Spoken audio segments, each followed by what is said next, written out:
that no one listened in. These walls are quite unnaturally thick. Alone, that's good.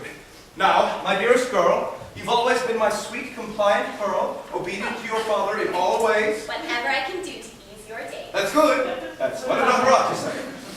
Darling, such goodness, free of guile. I'm happy, Father, just to see your smile. A gem! And now, dear, what think you of Tartuffe? Think I? Yes, tell me, don't remain aloof. I know not. I will stand by what you say. A precious girl, so wise. Then tell me, please, it is he who puts your heart most at its ease, and you foresee no greater joyous life than being joined to him as man and wife. Yes? Go on. Pardon, sir. Must I repeat? I cannot tell for sure. With whom do I foresee no joyous life than joined to him as greater man and wife? Why, with Tartuffe. How could I say the like? Taught to tell the truth since just a time. You must make this the truth, my little love. A father's wish, endorsed by God above. You can't suggest, sir. Oh, yes, Tartuffe. You two must settle underneath this roof. Your husband he will be. You understand? As father. Yes? May I give you a hand? You need some help to give that knob a rub? Or did you give your toe a painful stub?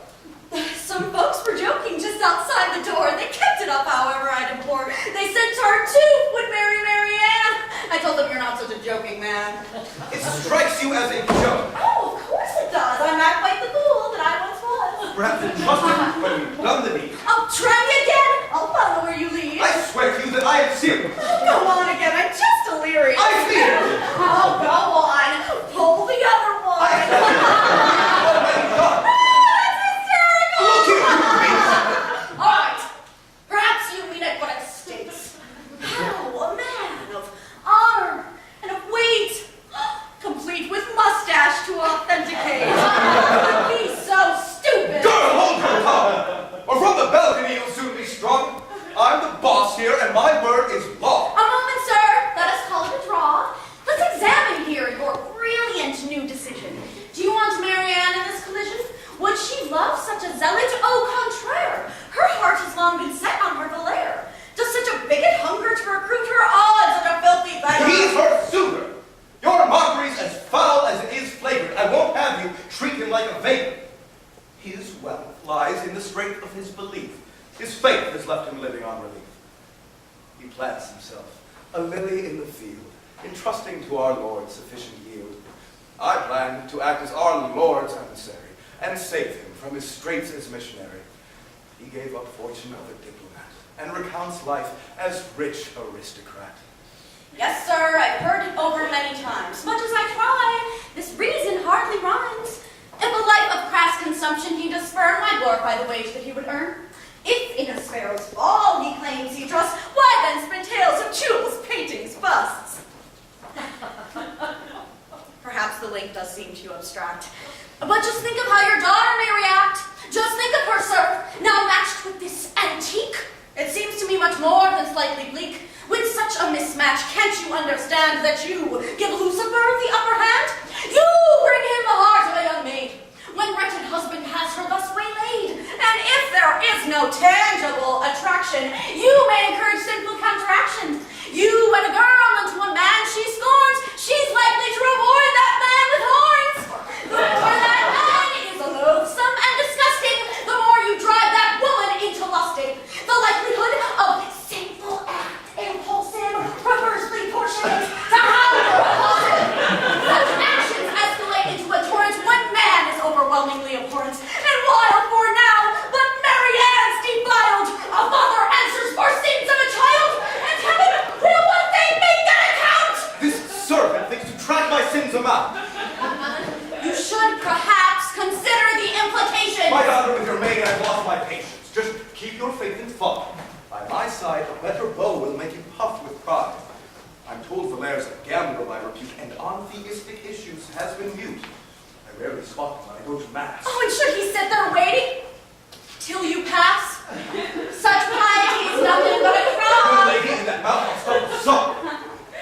Tartuffe holds promise of heaven's glories, and that's gold in any earthly quarry. Your life together, lovers' great delight.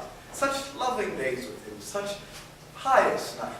You two will prompt a blushing all around to see such lovers floating off the ground.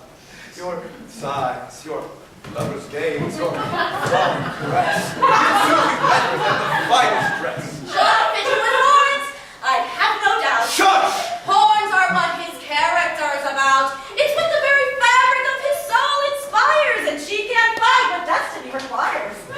We are trying to maintain a friendly chat. Must you persist in making this a spat? I merely hope to help you save your face. I'm grateful. Now will you resume your place? It's but my love. Your love I live without. My love for you will overcome your doubt. There! Curse now! Better than cursing late, before your daughter learns from you a hate. Will you for once shut up? I can't tell, but till you grasp your senses, I will yell. I promise, wench, if you don't shut up now. Pious man, but such a vulgar vow. Are you trying with endless chat? I order you. No flippant tit for tat.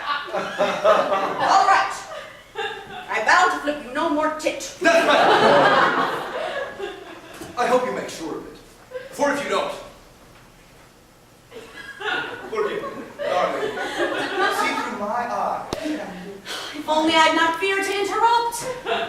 Tartuffe may have his warts, but morally, It's elsewhere he falls short. you'll find it's truly focused. I'd rather make a husband of a locust. If I were her, I'd not get myself stuck with husband chasing after newfound luck. The very day he took me as a bride, a new love I'd be taken for a ride. Is this how you follow my command? I uttered nothing. Why such reprimand? Your lips moved. I was talking to myself. Uh-huh. I see that this demands more stealth. If she should try to make another crack, I'll bust her face with a resounding smack. Now, Marianne, you must, and without squawk, the man I choose, Tartuffe. Why don't you talk? What should I say? Whatever. No thanks, sir. Go on. No, to your wisdom I defer. I tell you, daughter, that summarily, obey not grudgingly, but merrily. I'd rather play my trot next to a hood! Ah! That maid of yours has got me in a fog! She won't let up with all her pesky prattle. She won't be satisfied until we do battle. I'm going to turn above the grounds. When I come back, she'd best be on her rounds.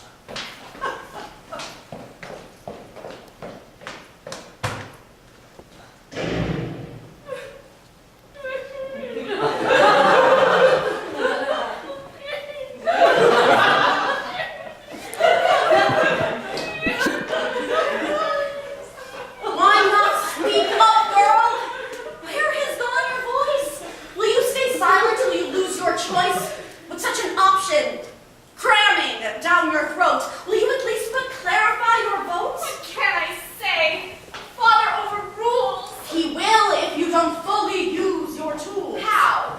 Tell him choice of mate is just your job, and you won't join in wedlock with that doorknob. Tell him it's you who has to fall in love, and it will blossom out of that rude shove.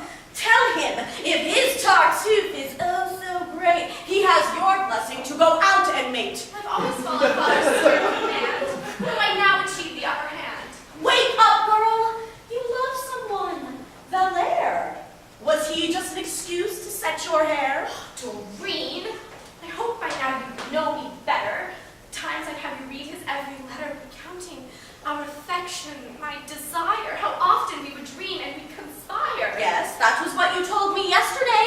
How do I know you feel what you did say? For all I felt, I spoke much less than half.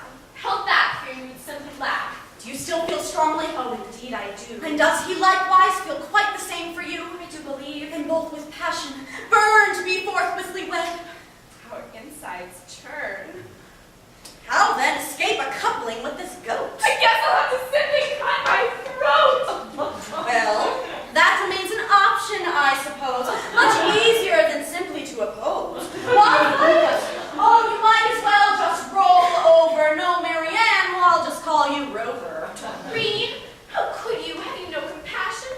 How can you leave me stranded in this fashion? Should I think you're somehow less than fine when all you do is mope about wine? I know I seem to lack a certain gumption. You might as well be suffering from consumption. Just thinking of Valère has made me throb. But finding terms with father is his job.